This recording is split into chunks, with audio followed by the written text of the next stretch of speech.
नमस्कार, my name is Shyam सुंदर Khurana. I am around 70।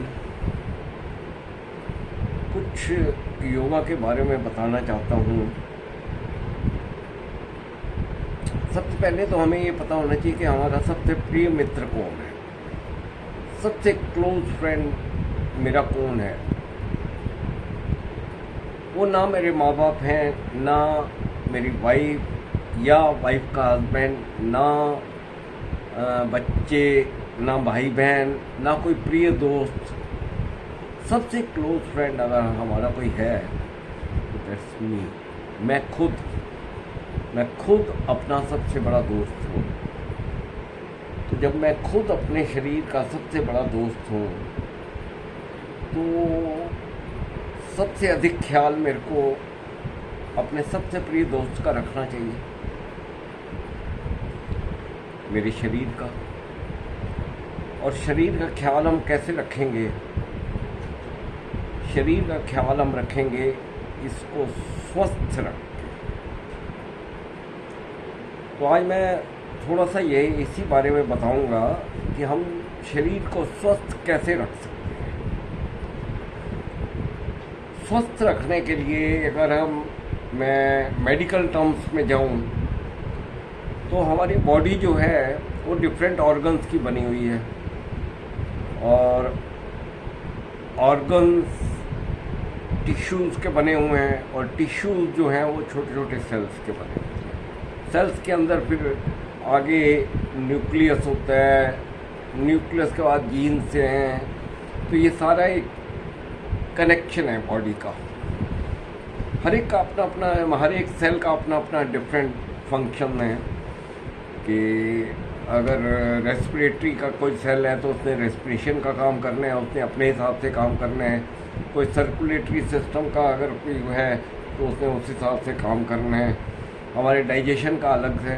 तो हर सेल ने अपना अपना काम करना है। तो उस सेल को एनर्जी कहाँ से मिलती? हर सेल को एनर्जी चाहिए ना काम करने के लिए।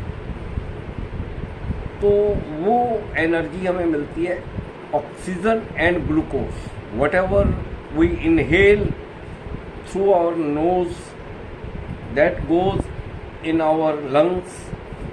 जब लंग्स में जाता है तो वो हमारे खून में मिल जाता है, पल्मोनरी वेन होती है उसके थ्रू उसमें मिल जाता है। और जो हम खाते हैं उसका मेन जो एक्सट्रैक्ट बनता है वो ग्लूकोज। ग्लूकोज जो भी हम खाएंगे, चाहे वो हम खट्टा खा रहे हैं चाहे मीठा खा रहे हैं, तो वो ग्लूकोज बनता है। ये ग्लूकोज भी हमारे इंटेस्टाइन से हमारे ब्लड स्ट्रीम में मिल जाता है।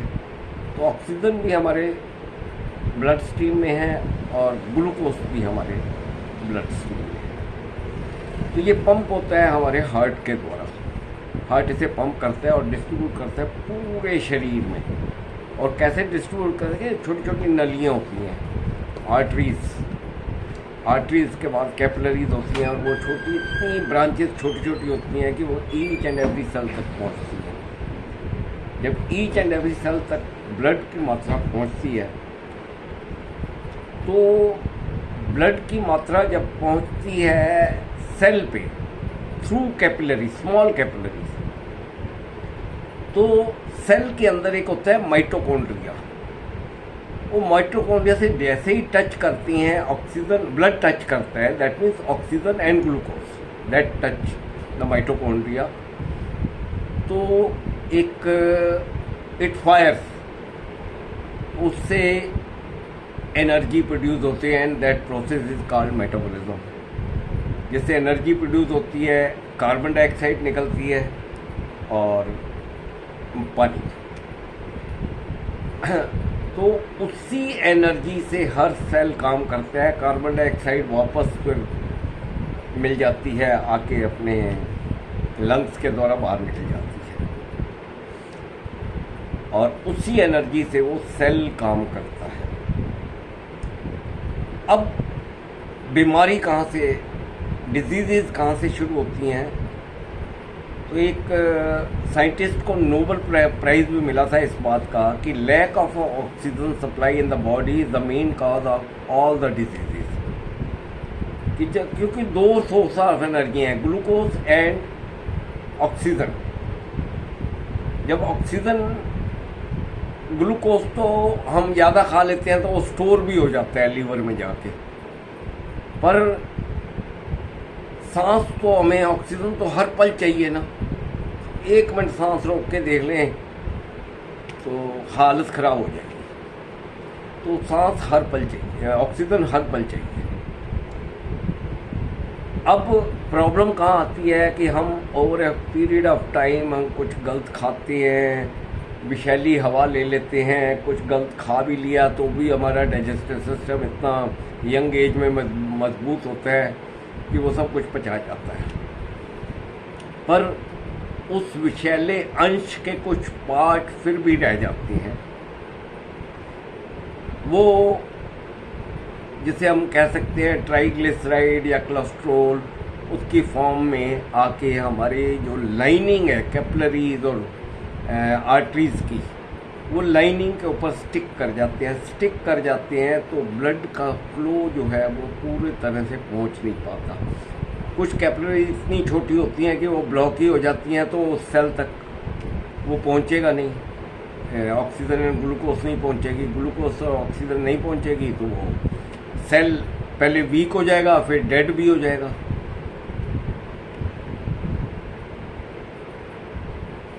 अगर हम एक एग्जाम्पल के लिए हार्ट की लें, हमारी हार्ट को 3 कैपिलरीज जो हैं, आर्टरीज वो सप्लाई करती हैं ब्लड हमारे हार्ट को फंक्शन करने के लिए, एनर्जी देने के लिए। Right coronary, middle coronary and left coronary, ये 3 मेन आर्टरीज हैं जो सप्लाई करती हैं। अब उसमें जब ब्लॉकेज आती है जैसे करते वो जम जाता है। जब ट्राइग्लिसराइड और ये चीज़ें जम जाती हैं, जब जम जाती हैं तो फिर वो सप्लाई नहीं पहुंचती, तो हार्ट को चाहिए होती है एनर्जी काम करने के लिए, वो ब्लड पूरा सप्लाई नहीं हो रहा जिसमें ऑक्सीजन और ग्लूकोज है, तो हार्ट में दर्द होगी, काम करना चाहता है। आप देखेंगे कि हार्ट के मरीज को सांस भी बड़ी तेज से लेनी पड़ती है, ऐसे ताकि ऑक्सीजन पूरी मिलती रहे। तो इसी तरह बाकी पार्ट्स में है, उसमें भी अगर ऑक्सीजन और ग्लूकोज की सप्लाई नहीं होगी तो वो डेड पड़ जाएंगे। अब योगा के अंदर जो प्राणायाम बनाए हैं हमारे ऋषि मुनियों ने, पता नहीं कितनी खोज की होगी इसको बनाने के लिए, उन्होंने प्राणायाम बनाए। मुख्य तो 4 प्राणायाम ही बनाए हैं, बाकी उनको मॉडिफाई कर दिया गया है डिफरेंट गुरुओं के द्वारा। एक तो उसमें ये ऐसे प्राणायाम बनाए हैं ताकि हमारी जो कैपिलरीज और आर्टरीज में जो जम चुका है, जो स्टिक कर चुका है, वो खुल जाए तो ब्लड की सप्लाई फिर पहुंचनी शुरू हो जाएगी। जो वीक सेल हैं वो उनको फिर से दोबारा से एनर्जी मिलनी शुरू हो जाएगी, और जो डेड सेल हैं तो सेल क्या करते हैं, आपस में रीजनरेट हो जाते हैं। और तो ऐसे प्राणायाम बने हैं कि जो हमारी पूरी आर्टरीज और कैपिलरीज को पूरी तरह से खोल देते हैं। इसमें मैं वन ऑफ द वो हूँ कि मैंने अपने हार्ट की प्रॉब्लम योगा से ही ठीक की थी। पिछले 15-20 साल से तो मैं डायबिटिक भी हूँ और आज तक मैंने एक गोली नहीं खाई डायबिटीज़ की, और हार्ट की प्रॉब्लम भी मैंने ऐसे ही ठीक की। और भी कई बीमारियाँ थी, अब ऑलमोस्ट 70 के करीब उम्र है, तो बीमारियाँ तो इस उम्र में लगती हैं। अगर आपका खान पान ये सब चीज़ें ठीक नहीं हैं तो बीमारियाँ लगेंगी तो डॉक्टर के पास भागना पड़ता है। डॉक्टरों के पास आज से 150 साल पहले तो एलोपैथी का जन्म हुआ है। उससे पहले तो एलोपैथी थी ही नहीं, ऐसे ही चलता था, सब योगा करते थे या खान पान में आयुर्वेद की कोई जड़ी बूटियाँ खा ली उससे ठीक हो जाते थे। और एलोपैथी में मोस्टली मैंने ये देखा है कि कोई ऐसी दवाई नहीं बनी कि जो किसी को ठीक कर सके। हाँ, उसको रिलीफ जरूर दे देती है। अगर डायबिटीज़ हुआ है तो एक ऐसी गोली बना दी कि हाँ भाई जो इंसुलिन निकल रहा है वो इंसुलिन जो है वो उसके बीटा सेल वीक हो जाते हैं तो उनको मजबूत कर देता है ताकि हाँ भी इंसुलिन अपना काम करती रहे, डायबिटीज़ ना हो। थायराइड हो जाता है, ये सब हमारी कंट्रोल जो है, ये जितनी भी एंडोक्राइन ग्लैंड्स हैं इनका कंट्रोल हमारा पिट्यूटरी ग्लैंड करती है। और योग में, प्राणायाम में ऐसी ऐसी चीज़ें हैं जिससे आप बिल्कुल स्वस्थ रह सकते हो। पुराने ज़माने में 100 साल भगवान श्री कृष्ण जी की उम्र 122-23 साल हुई है। तब तो एलोपैथी थी नहीं, यही चीज़ें थी, इससे वो स्वस्थ रहते थे। तो एक तो मेरा मकसद ये है कि योग अपने लिए, क्योंकि आप सबसे प्रिय मित्र हैं अपने शरीर के, योग 1 से 1.5 घंटा रोज करो अगर आप अपने आप से प्यार करते हो। अगर आप स्वस्थ हो तो 1 घंटा कर लो बस, दैट इज सफिशिएंट। अगर आप बीमार हो तो ज़्यादा करना पड़ेगा थोड़ा, वो 1.5 घंटा भी हो सकता है, 2 घंटे भी हो सकते हैं, 3 घंटे भी हो सकते हैं। एक मजदूर आदमी है, वो जिंदा रहने के लिए 8 घंटे काम करता है तब उसे रोटी मिलती है। तो अगर आप बीमार पड़ चुके हैं तो आपको उतनी देर कुछ अपना जिंदा रहने के लिए तो कार्य करना ही पड़ेगा।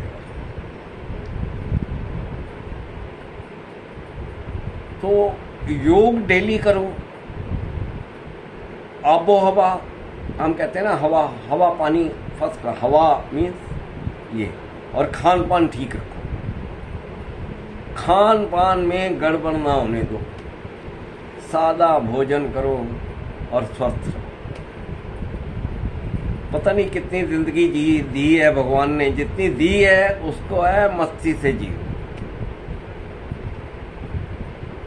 और खुश रहो।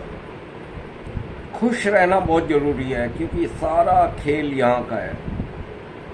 ये जो पिट्यूटरी ग्लैंड है ना हमारी, ये ऐसे ऐसे हार्मोन्स, अगर आप खुश हैं तो अच्छे हार्मोन सिक्रीट करेगी, और अगर आप नेगेटिव थॉट्स हैं ना तो ऐसे विषैले हार्मोन्स क्रिएट करती है कि पूरे बॉडी को फिनिश कर देती है। मेन बीमारियां यहीं से हैं, जितनी बीमारियां हैं वो यहाँ से हैं। दिमाग में ही होती है पिट्यूटरी ग्लैंड, और उसी के सिक्रीशंस होते हैं सारे। ये थायराइड को भी वही कमांड करती है। अगर ये खराब हो जाए ना, दिमाग खराब हो जाए तो थायराइड हो जाएगा या डायबिटीज़ हो जाएगी। ये जितना एंडोक्राइन सिस्टम है ये सारा गड़बड़ हो जाएगा। आबो हवा शुद्ध होनी चाहिए, खान पान ठीक होना चाहिए, और विचार तो बहुत ज़रूरी चीज़ है। विचार शुद्ध कर लो और उसके बाद एंजॉय करो ज़िंदगी को एंजॉय करो जितना कर सकते हो, पर 1 से 1.5 घंटा अपने शरीर पे जरूर दें। अब मैं थोड़ा सा साइंटिफिकली बताया है। अब मैं थोड़ा सा आपको आध्यात्मिक के लिए बताता हूँ कि अध्यात्म क्या कहता है। हमारा अध्यात्म कहता है कि हमारी बॉडी जो है वो 5 लेयर के अंदर है, 5 कोशों के अंदर है। सबसे पहले जो हमारा दिखता है शरीर, इसे स्थूल शरीर कहते हैं। ये अगर इसमें जान ना हो तो ये मिट्टी है, और ये किसका बनता है? अन्न का, इसलिए इसे अनन्नमय कोश कहा जाता है। कि अन्न खाते हैं उससे शरीर ताकतवर और वो बनता है। और इसके इस शरीर में अगर प्राण या डाल दिए जाएं तो वो कहलाता है प्राणमय कोश। प्राण आते हैं तो फिर शरीर चलता है। अब ये आ गया प्राणमय कोश। शरीर, आंखों ने काम करना शुरू कर दिया, जीवा ने काम करना शुरू कर दिया, प्राण है ना अंदर।